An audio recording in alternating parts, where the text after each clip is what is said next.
It's 7:15 in the evening, and you're standing at a gas station counter with a $6 bill folded in your palm, a can of soda already sweating in your other hand.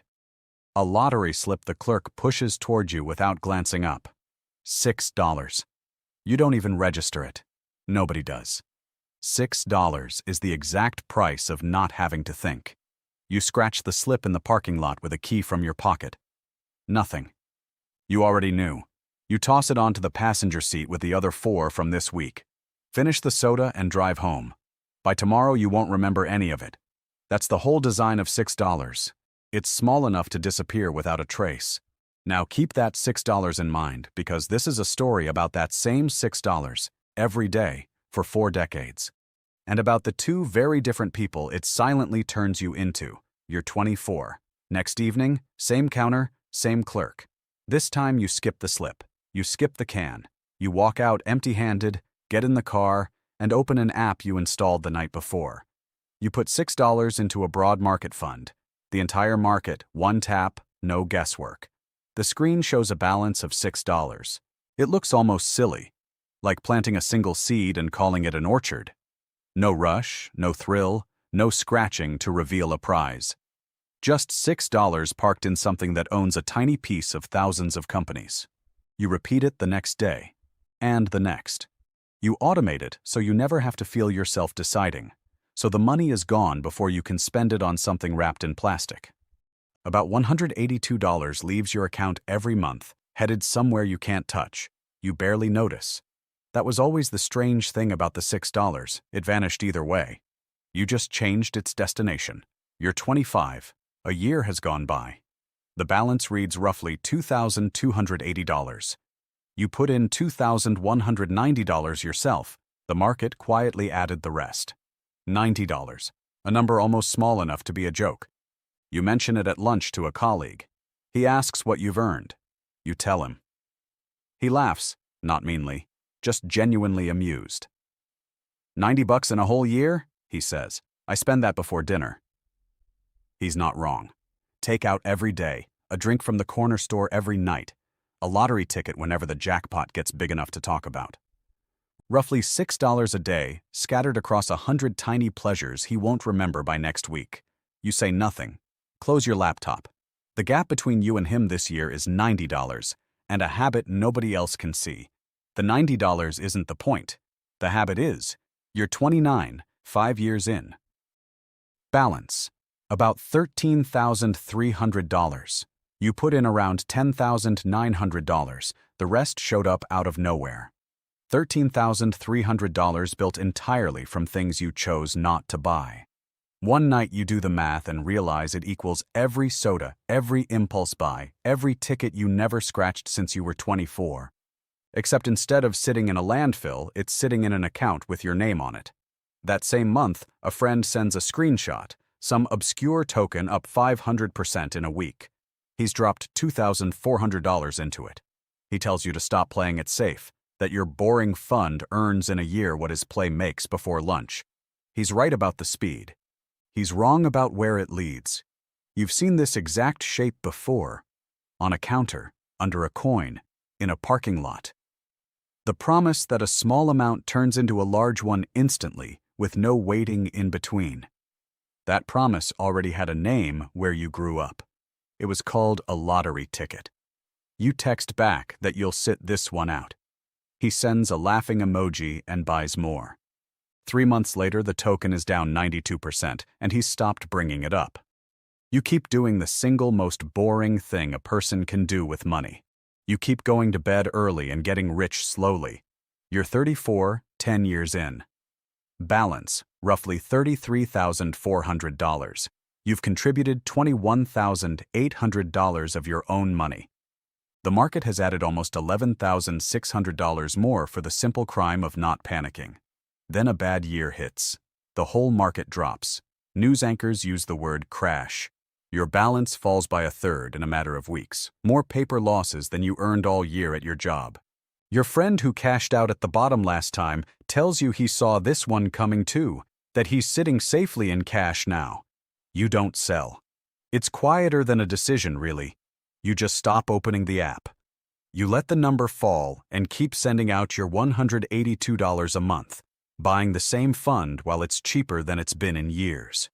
You're not brave. You're just bored enough to do nothing, and doing nothing turns out to be the rarest skill in personal finance. By the time everyone agrees it's safe to jump back in, your boring habit already bought the bottom nobody could spot in real time.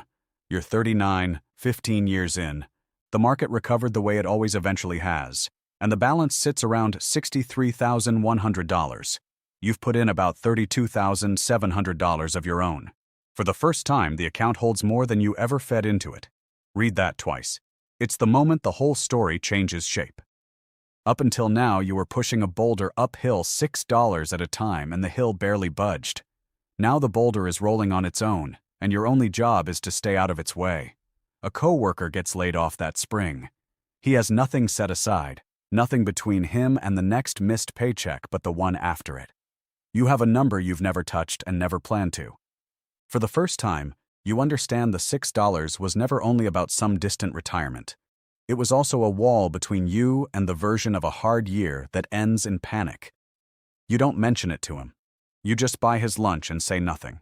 You're 44, 20 years in. Balance, about $107,000. You've contributed $43,800 across 2 decades, $6 at a time, and the account has more than doubled that on its own. For the first time, something odd is true. What the market hands you in a year is starting to rival what you personally put in. Your money has quietly taken on a second job you never assigned it. You go to a reunion that summer.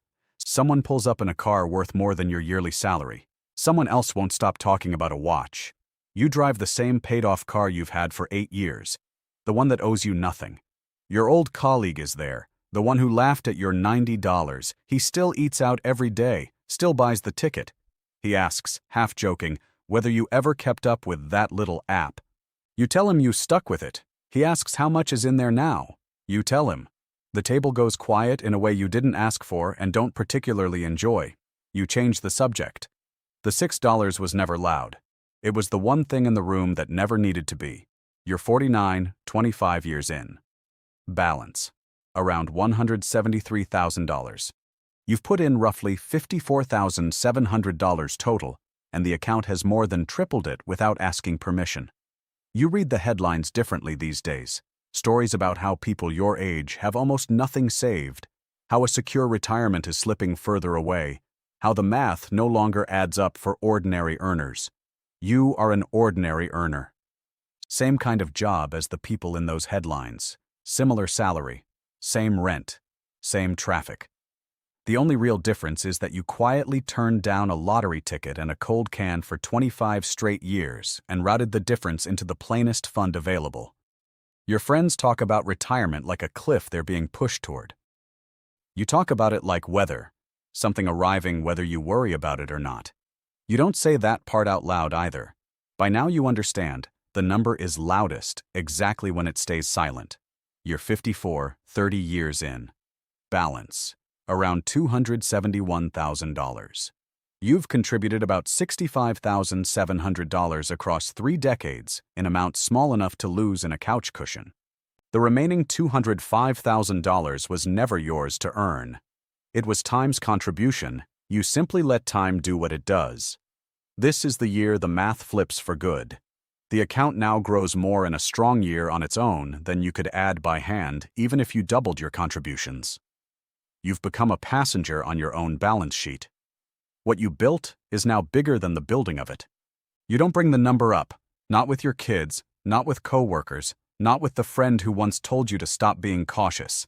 It lives somewhere nobody looks, which is exactly where it grew.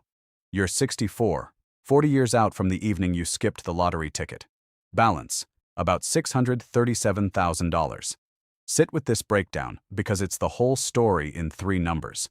Of that $637,000, what you actually contributed, $6 a day, every day for 40 years, comes to $87,600. The other $549,400 is growth. Money you never worked an hour for, never watched leave, never watched arrive. You didn't get lucky. You didn't pick a winner. You didn't time a single thing. You skipped a lottery ticket and a cold soda roughly 14,600 times in a row, and let the smallest possible amount sit in the plainest possible place for the longest possible stretch of time. That's the entire mechanism. There's no second secret, no version of this where someone hands you the $549,400 faster. The slowness was the cost, and almost nobody is willing to pay in a currency that takes 40 years to clear. Your old colleague retires the same year you do. Same job, roughly the same salary the whole way through. A good man never missed a shift. He spent his $6 a day on 1,000 small comforts he enjoyed in the moment and can't really name now. Over 40 years, his version of the $6 also added up to $87,600. The exact same money. He drank it, scratched it, ate it, left it on the passenger seat. The two of you stood at the same counter, holding the same $6 bill on the same evenings for 40 years. He has a lifetime of small pleasures and a pension. You have most of those same pleasures too, plus roughly $637,000 sitting quietly behind your life like a second income that's been working the whole time. Nobody can point to the exact day the two of you diverged. There wasn't one. There were just two different answers to the same tiny question, asked again every evening, until the answers stopped being choices and became two different lives. Somewhere right now, it's 7:15 in the evening, and someone is standing at a counter with a $6 bill in their hand, the soda, the ticket the clerk slides over without looking up. They'll scratch it in the parking lot and it'll be nothing, and some part of them already knew. They're not doing anything wrong. $6 is nothing. That's always been both the trap and the door.